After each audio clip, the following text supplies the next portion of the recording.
Hey guys, today I'll be reviewing the 14-ounce RDX Boxing Gloves. These gloves you can find online, Amazon, eBay.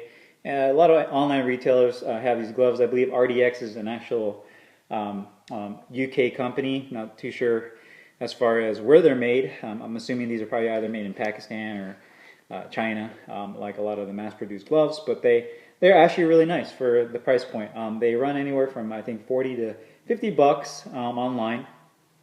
And they are 100% genuine leather. So that's another big point. Is gloves usually in the 50 and below range are usually synthetic leather, fake leather, where these are real leather. So that's very nice. They use a genuine Napa leather shell on these. So you can see all the way around as all real leather. The only area that's not leather is the palm, which obviously they use this, they call it a Cool-X technology. So basically the same thing like a lot of the other glove companies. Is just basically a mesh palm, and then the inside liner is a standard polyester nylon lining for wicking away moisture and sweat. What I like about the glove is that it has a very nice profile, not too big, not too small, kind of a medium profile. These are the 14-ounce versions. As you can see, I don't believe they make lace-ups for these, so they're only in Velcro. They're kind of a semi boxing slash MMA glove, so they're kind of a little bit for both. It does have a nice thumb position, so it doesn't have that awkward wide thumb or too angled, so it doesn't make your thumb jam when you put it in there. Stitching is pretty nice overall, especially for the price point. You can see the stitching overall is pretty good. No loose stitches, so I was actually surprised and impressed by that. You don't really have anything that's coming loose or coming apart. The leather, again, is really nice leather, Napa leather. Not synthetic or pleather. So and then it obviously has the RDX logo on top, on the wrist. Kind of has a MMA inspired look to it, and then this rubber tag stuck right here. So comfort wise, the belt is really comfortable. Has a broken in feel to it. Doesn't feel stiff. You can make a really nice fist here. Again, the thumb position is very nice. Doesn't jam my thumb.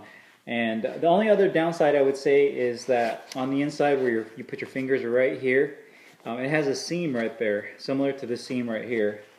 So when you're kind of making a fist and you're grabbing down, there's a seam that your fingers are resting on. So that can kind of cause some discomfort when you're training for a long period of time, and then eventually it might even rip that seam and then come apart on the inside of the glove. So definitely has a good broken in feel. Has a layered. They use some kind of a layered foam inside here, and I believe it's supposed to have some kind of gel.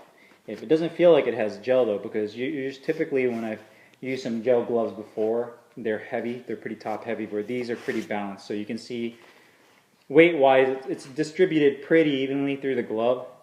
It's not too top heavy, where some gloves if you grab it by the wrist and that thing bends down and just drops right down, you know that a lot of the weight's in the fist and the knuckle area, where this one's distributed pretty evenly. So that's kind of a nice feature. Wrist protection is pretty standard for a Velcro glove. It doesn't rise too far up on my arm, about halfway through. So it's a good mixture of a compact glove and a larger glove.